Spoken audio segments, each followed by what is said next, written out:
President Biden's shift in his words and tone toward Israel are a political nightmare for him. Even Hamas savages say he shifted his policy to support Israel less. You know, the terrorists like that.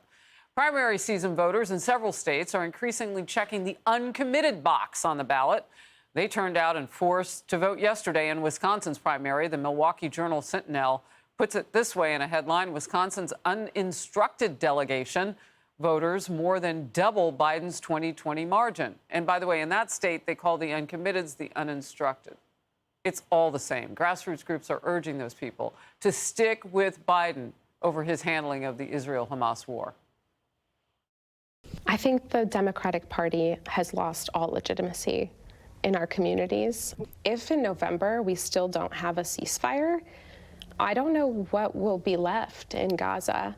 And that's our focus in this campaign. Oh, now, that's interesting. So is this just really a protest vote, or would they vote for somebody else? She's going to give them all the way to November to make things different. Well, a lot of things can change between now and November, so Biden hopes. Team Biden desperately is trying to get a grip on the uncommitted problem. Democratic voters in 15 states, look at the map, have already skipped inking his name on primary ballots. Our panel, Tammy Bruce, Fox News contributor, and Richard Fowler, Forbes contributing writer. So, Tammy, I thought that was interesting. That's a lot of time to give the president on an issue that he really doesn't have a whole lot of control over. I mean, Israel is not listening to him. Yes, but they've seen Biden shift, as you've noticed. So has Hamas. So has Hamas. So they say. That would explain the dramatic shift. And this is, of course, look, as a former community organizer, I'm impressed with the messaging that's they're managing to do with this non-committal, non-voting dynamic.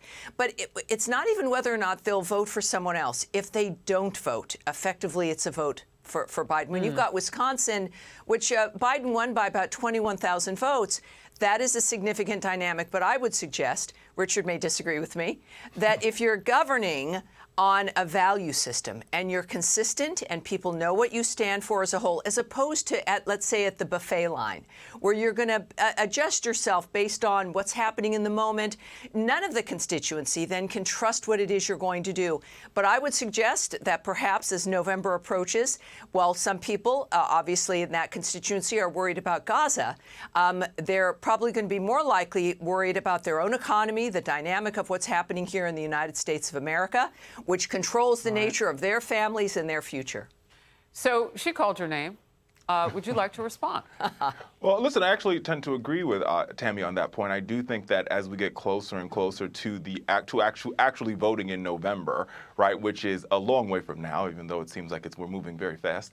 I think that the main issue will shift here, and I also think that, as we all know, we've seen many of these conflicts before. Even though I will argue that this conflict in Israel and Gaza is a lot different than previous ones, we do know the dynamics on the ground will also shift over time. And I think, Harris, you talked about this earlier on your show. I think the language you see coming from the White House around the strong language after the killing of those 7 aid workers, right, about outrage from the president. That word outrage is the strongest language we've seen from the president. And I don't think he can control what the Israeli government does, but I think that, coupled with the fact that you see anti-government protests taking place in Tel Aviv, taking place in Jerusalem, where Israelis are saying we have a problem with how the Bibi Netanyahu government's conducting their policies, could see a ceasefire by the summertime. That's not exactly what they're saying. And if you were watching, you saw the 2 parents that we had on, their son is one of the 5 Americans being held. What they're saying is they need for Netanyahu to hurry up and do a deal to get those hostages home. They have not called for a ceasefire, nor would they.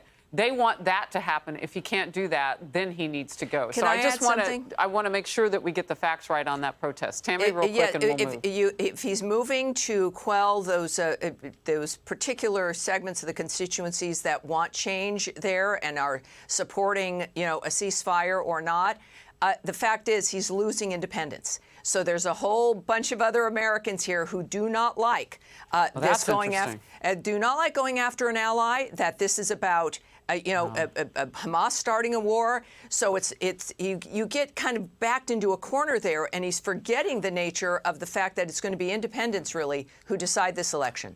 All right, let's get to this. A Wall Street Journal poll shows that former President Trump leads President Biden in 6 battleground states, with the 2 tied at 46% in the 7th swing state, in Wisconsin. They're both hitting that state, by the way, in recent days. So, Richard, look at these numbers and tell me where you think the pressure points are on Joe Biden. Well, look, I think that there's a point that Tammy made that I think is right. I think, and she said it earlier this segment, I think the ideal of the economy is going to be a big pressure point for this president. I think. Do you know why inflation has been so stubborn? I mean, you saw the Secretary of the Treasury say she never should have said that it was transitory. It's really sticking. We're still above 3% at this point, and we don't want to be there after 8 and 9%.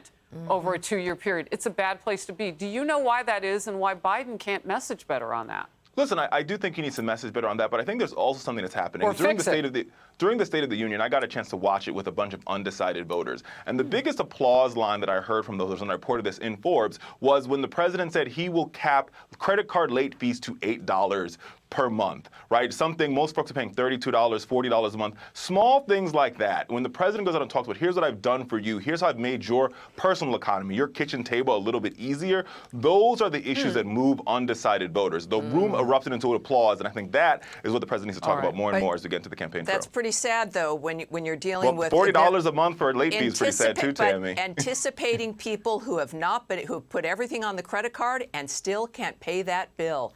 That's what he's talking about. This is not the way Americans want to live.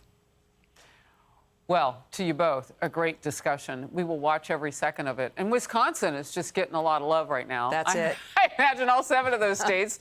Maybe the 3 of us should go at some point together, and we can all talk to undecided voters together and see what we walk away from. Cheese curds for all. I love it. I love cheese curds. I also love talking to voters. That's a win-win, baby. Okay, thank you.